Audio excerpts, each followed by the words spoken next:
want us to continue with your story. And then you decided you want to do motivational speaking. What happened then? Did you dream about it? Did you see it in a vision? Did somebody tell you? What happened? How did you come to the conclusion that now I need to stand up and speak and motivate people? All right. You'll understand when I was now running this office for this company. Yeah. Like I told you, I live in other offices that I was looking after. I live in other managers that I was looking after. So all the time I would sit down with them, set goals with them, trying to motivate them to make sure they reach their goals. And every time I do that, I feel that kind of satisfaction that is priceless. I will go to different offices, I'll give a speech, and the response that I will get from people would give me, that inner satisfaction. And I felt, I think I should do this more.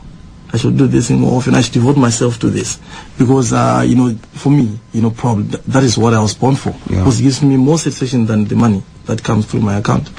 No, you're right. It gives you more satisfaction than the money. Exactly. All right. So you'd forfeit the money?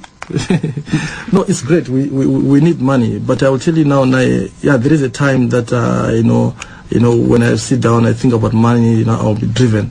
But I think I've gone past that stage now. It's not money that drives me. I don't wake up in the morning because of money. I wake up in the morning because I want to make a difference in someone's life. All right. And how did you go about pursuing this dream of being a public speaker, a motivational speaker? Yeah, obviously, I told you about when I started to resign. Yeah. Okay. Remember, I said when I started to resign, there was a challenge. That restraint of debt that I signed, and this company, they to sue me for about 50,000 rand, and that was difficult. I just remember one morning I was in my new office. It was a very small office. Yeah.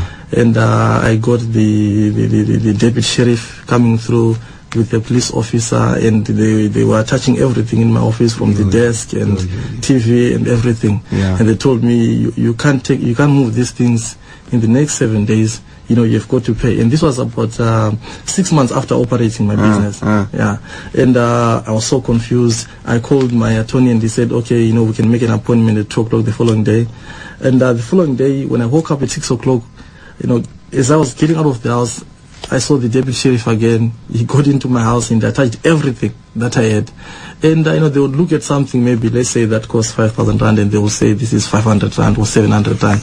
So, at the end of the day, they will attach everything. Yes. And they will still need more. So, it was difficult, and I started regretting, if I made the wrong move. Yeah. I went to meet my attorney. My attorney told me, Godfrey, I'm not going to, I'll be very honest with you. I understand, I can see you're a very ambitious person, you want to achieve things. I'm not going to take your money, and I respect him for that. I'm not going to take your money. I know if we can go fight this in court, at the end of the day, you pay this company. You also have to pay me for my, legal charges and all that. Yeah. So you actually lose much more than the 50,000 rand. If I were you, I will start negotiating with this people that you can pay the 50,000 rand, which is what I then did. Yeah. I then said, okay, this is going to take my focus off the ball. So to get them out of my way, let me pay them off. I paid them off, and they left me alone, and I pursued my dream. And you had the money to pay them off. I found a way. I found a way. You see, at that time, I was not yet a permanent resident. I didn't have I still had a permit. Yeah. So I could not get any financial assistance from any bank. I could not get any loan from anyone. So I had to make it work. I had to go out. We had to sell. To get the money, and we eventually got the money. We tried to negotiate with them so that we can pay them in some installments. They said no. They wanted all their money as it is, and that was the goal. While I respect them for what they did, they made me who I am. Yeah. They were very hard on me, which is great in a way. So they say to me, no installments. Give us our money. And that's all I had to do. I had to give them their money. And you found a way. I found a way. Where there's a will, there's a way. Of course. Now, you advanced. How did you move from that situation now? 50,000 rand less? Yeah, from a new business. And now almost all your stuff has been attached Yeah. When I paid this money now, then they didn't take my stuff. Well, they told me I need to pay this off in 7 days. If I don't, then they'll come and take my stuff. Yes. Yeah. So they didn't take my stuff. They left my stuff. And if I can just try and paint a picture, when they came into you can imagine when they came into the office, I had a couple of young people that were in and were doing some training. Now, understand that I'm a foreigner, I'm a Zimbabwean. And we are dealing with clients, and the next thing, you are busy training, and there comes a police officer and deputy sheriff. You can imagine what runs in the people's minds. They start thinking, maybe what we're doing here is fraudulent, something that is illegal. So I actually lost some of my employees after that incident. It was very terrible. But I rose out of it. And, let's do a few contrasts here. They took 50,000 rand from your account, and how much is the company worth now? It will be very difficult for me to say. But just to give you an idea, we have over 10,000 people that are subscribing to our seed.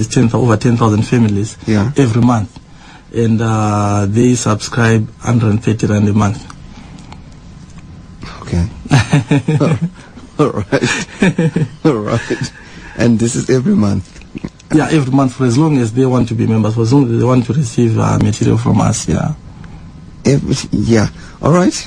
And 11 branches now. You have 11 branches. No, now we have Cape Town, 2 branches in Cape Town, one in Pretoria, one in Johannesburg, and one in Bloemfontein. Okay, because I'm reading here, it says, despite these challenges and driven by the need to succeed both for himself and his family, he was increasingly successful, and within a couple of years, the company asked him to relocate to Cape Town to open this is about the other company that you left there. Still in 2006. Yeah, right, fast forward from there, and now you started your own business. I was looking at how you actually advanced from there.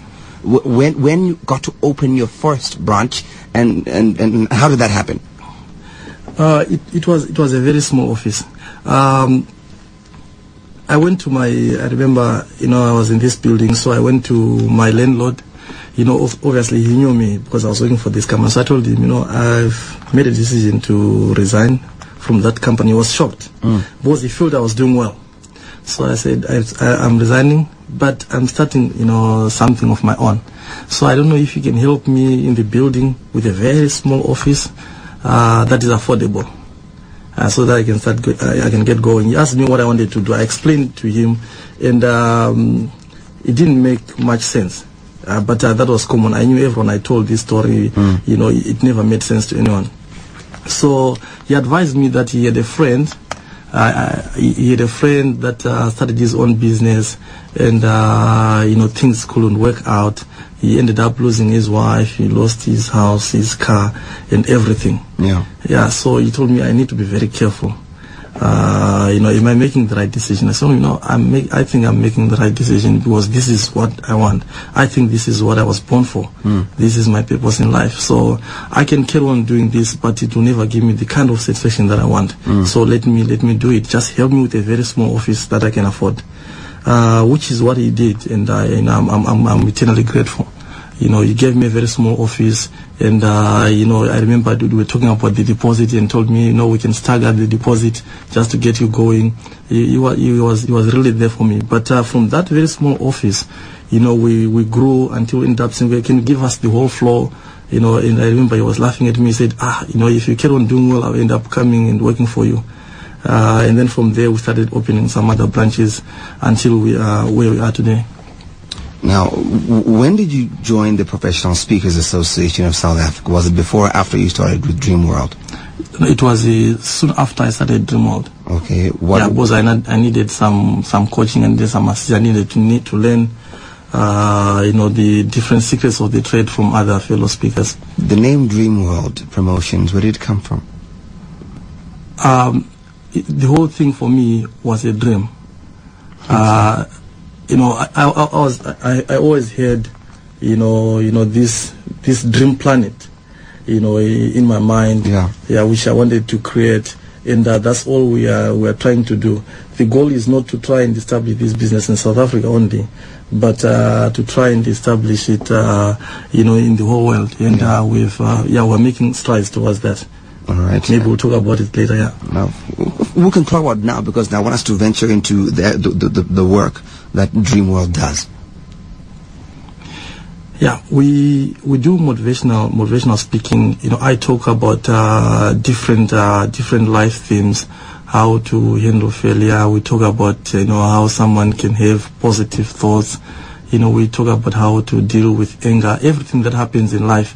But the approach, we use a multi-faith approach because we understand that we have different clients out there with people, different subscribers out there with people that believe that are Christians. We have Hindus, we have Muslims that subscribe to our material. So I always try and emphasize on principle and not